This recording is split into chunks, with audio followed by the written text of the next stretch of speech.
Hello there and welcome back to our channel. Are you currently looking for a house in the US? If yes, then this video is for you. When you think of a housing market, what comes to mind?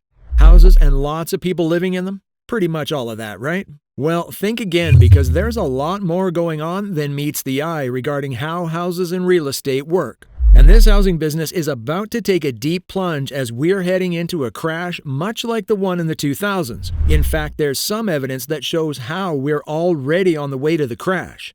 So let's talk in more detail about this upcoming housing market crash in 2023. Before we start, we want you to keep yourself updated and make decisions by keeping the current housing trends in mind. Never go into a buying or selling agreement blindly. We want our viewers to stay ahead, and the video will help you prepare for what's coming. The housing market has been booming in recent years, but it's starting to show signs of stress. The market in the US has seen a significant increase. If we talk about the numbers, it's grown 12.2% since last September and a year-over-year increase of 17% in the previous quarter. But this increase in price is only a bubble waiting to reach its maximum and burst. This limit has been reached, and we aren't the only ones saying this. There is a pattern in the housing price, showing a fall that has yet to become even worse. If you look closely here, the price index of the housing market peaked in June of last year at 308.3, and right after that, there's a drop that is sharper than the one we've seen before. In the 2000s housing crash, the index peaked in July of 2006 at 184.4, and after that peak, there was a slow decline. But what's different here is that descent was gradual and hit its bottom after 6 years in February of 2012. This time around, the dive is much sharper and has more consequences than before. It seems there isn't a lot of time for house buyers to analyze the situation. This sharp dive has yet to become even more drastic and will leave us with some heavy shocks. This price drop is showing itself after an incredible spike that came with the pandemic. We'll talk more about that, but let's give you a few moments to hit that like and subscribe button to show your appreciation for the channel. This way we'll know that you're liking our videos and encourage us to make more. Now, let's get back to the video. As we know, the pandemic left us with some serious consequences. House prices went crazy high. This climb is almost as vertical as the dive is looking right now. I mean, in a span of just 2 years, from March of 2020 to June of 2022, the index shows an increase from 215 to 308. More and more Americans are finding it extremely hard to afford a house. In fact, house prices saw a 40% increase in this period of time, which means the house investors had the best time for extreme profits. Houses that weren't in that good a condition were priced at unfair high prices, and buyers had no choice except to give in and buy at a high rate. Generally, it's the more affluent Americans who are able to own a home, and the younger, less advantaged Americans are likely to rent. But with interest rates on the loose with no sign of stopping, every American looking for a house is facing the music. The Fed has said clearly that they are not going to stop the increase in interest at least this year, which means that houses are coming with high mortgage rates, which are out of range for many.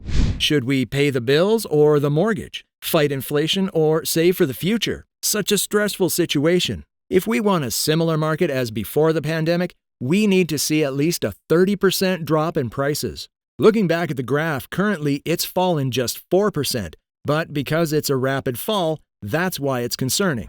Case-Shiller U.S. National Home Price Index is showing a drop for 5 consecutive months, which is similar to the 2008 market crash. Typically, the market tends to go up and down regularly, but straight for 5 months is a sign of a storm. We can't forget that Case-Shiller is a lagging indicator and takes a lot of time to show trends in black and white. It may not look bad, which is because it doesn't show the occurring ground reality. During the 2008 crash, Case-Shiller was down 2% in 2 years' time. However, this time around, it's already 4% in 5 months. Still, many people haven't sensed the downfall, and they continue to believe that this price drop is nothing serious. They're more in a denial mode. Private sellers have the house put up for sale for the same prices as of the middle of last year. This delusion is temporary, and soon they'll realize that the prices are going to go down, whether they're prepared or not. In fact, it's the builders who have a driving seat in the house price market because they have thousands of properties and can influence the market easily by driving the price up or down. Let's take an example. If you're looking at a pre-existing home in the market and suddenly a builder slashes his price for a new construction, bringing it to the same level as the pre-built home. Which one will you prefer? Most will go with the newly constructed home. This is how the pre-existing homeowner will have to pay because he can't bring the home price market down as builders can. It isn't like you'll wake up one day and discover that the market has plummeted suddenly. The market crash won't happen overnight because it takes time to develop momentum. Currently in the U.S., the mortgage payment to income ratio is significantly higher than it was during the 2008 housing crash. This means that the cost of housing has increased faster than wages, making it more difficult for people to afford to buy a home. Despite a growing economy and low unemployment, salaries are unlikely to increase rapidly enough to close this gap. And if you head over to our other video where we've talked in detail about how Jerome Powell of the Fed briefed the media about increasing interest rates, you'll get the idea of how the increasing interest rates will take a toll on Americans staying able to afford house mortgages. Due to this, many Americans may continue to struggle to afford the cost of home ownership, even as they work hard to achieve their dreams of owning a home. A rule of thumb is that you shouldn't be paying more than 35% of your gross household income toward debt repayment, including house mortgages. So if Americans are to follow this model, the housing market needs to stay stable without any crashes. This ratio has sadly been floating around 40% for the last 3 decades, pressuring Americans to work more hours and increase their household income. This has even resulted in destabilizing the healthy work-life balance. The American dream has long been synonymous with owning a home, and for good reason. For many, buying a house represents stability, security, and the chance to build wealth and put down roots in a community. Unlike renting, where you may have to move every few years or worry about your lease not being renewed, owning a home means that you have a permanent place to call your own. This can be especially important for families as it allows them to build relationships with neighbors. In fact, a recent survey found that nearly 75% of Americans believe that owning a home is an important part of achieving the American dream. They placed having a place for yourself above career, family, and college as a sign of prosperity.